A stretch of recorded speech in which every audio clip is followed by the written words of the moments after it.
In the bustling heart of a small coastal town, where the salty breeze mingled with the aroma of fresh coffee and sizzling bacon, worked a young waitress named Elena. Every morning at dawn, she arrived at the quaint diner called Seaside Spoon, tying her apron with a smile that could light up the foggiest day. Elena had dreams bigger than the ocean views from her tiny apartment, visions of traveling the world, writing novels about forgotten adventures, but for now, her world was the clatter of plates and the chatter of regulars.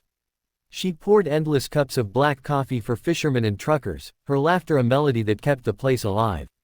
Little did she know, across the street in a weathered park bench, sat an old woman whose routine would soon intertwine with hers in ways that defied the ordinary. The old woman, whom Elena would come to call Mrs.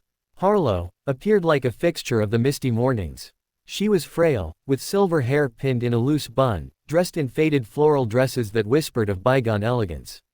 Each day, without fail, she shuffled from a modest rooming house to the park, clutching a worn canvas bag stuffed with yarn and half-read paperbacks.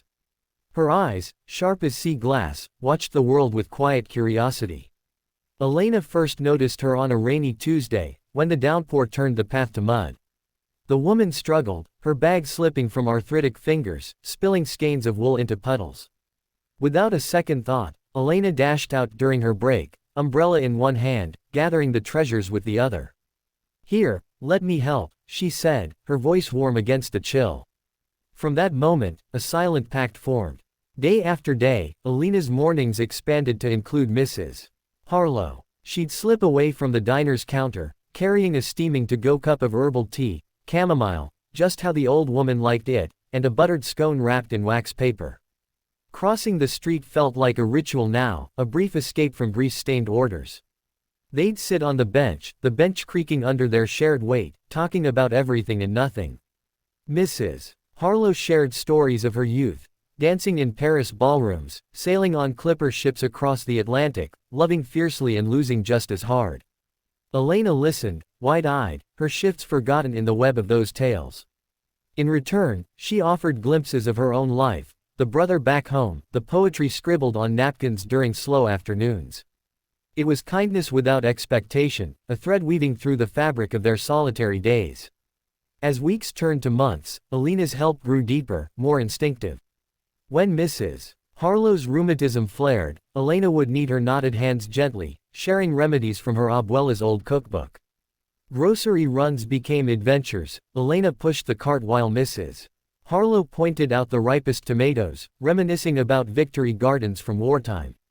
The old woman's bag lightened under Elena's arm, too heavy for fragile bones, and in its place bloomed gratitude in small gifts, a knitted scarf in ocean blues, a dog-eared book of sonnets that Elena devoured by lamplight.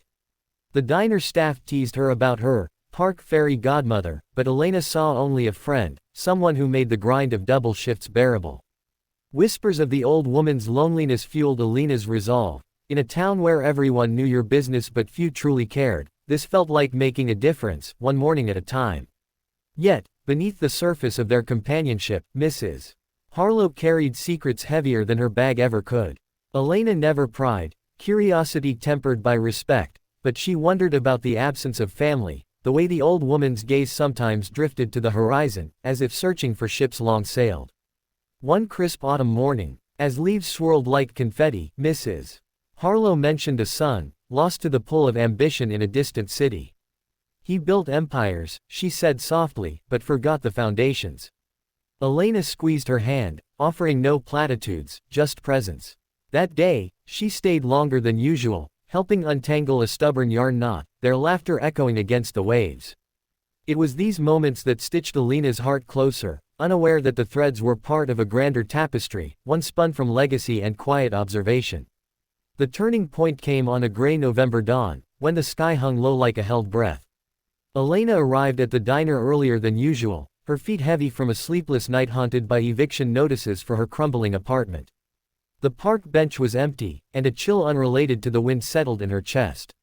Minutes ticked by as she served absent-mindedly, her eyes flicking to the street.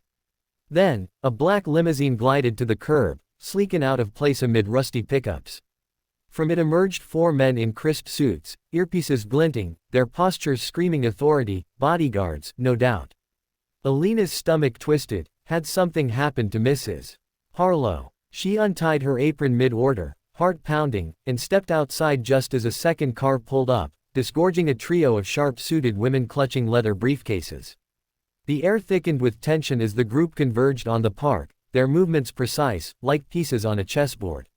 Elena hovered at the diner's door, pulse racing, until she spotted her, Mrs. Harlow, stepping from the limo with the aid of a polished cane, transformed. Gone was the faded dress, she wore a tailored cashmere coat, pearls gleaming at her throat. The bodyguards formed a subtle perimeter, eyes scanning for threats, while the lawyers, Elena could tell by their clipboards and confident strides, flanked her like sentinels. Mrs. Harlow's gaze found Elena's across the street, and in that instant, understanding dawned, mingled with confusion. "Elena, dear," the old woman called, her voice carrying clear and strong, "come join us. It's time you met the rest of my world." The words hung in the mist, pulling Elena forward on legs that felt like lead. What unfolded next blurred the lines between dream and reality. The lawyers, introducing themselves with firm handshakes, Ms. Hargrove, led counsel, her associates, poised and professional, unrolled documents under the park's lone lamppost. Mrs. Harlow, it turned out, was no ordinary widow but Evelyn Harlow Thorne, matriarch of Thorne Enterprises, a conglomerate spanning shipping lanes and tech startups, her net worth eclipsing the town's annual budget. For months, she'd watched Elena not from loneliness, but from a deliberate test of character. "I needed to see true kindness," she explained, her eyes softening, untainted by knowledge of wealth. "You've passed, my dear, with colors brighter than I hoped." The bodyguards stood sentinel, their presence a shield against the gathering crowd of curious locals, whispers rippling like waves.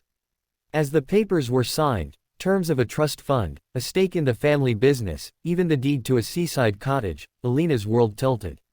The inheritance wasn't just money, it was opportunity, a bridge to her deferred dreams. But more profoundly, it was validation. Her small acts, born of empathy rather than agenda, had touched a soul adrift in isolation. Mrs. Harlow pulled her aside, away from the legal flurry, and pressed a locket into her palm, a miniature portrait of that long-lost son, now Elena's benefactor in spirit. "Your family now," she murmured, "the daughter I always wished for."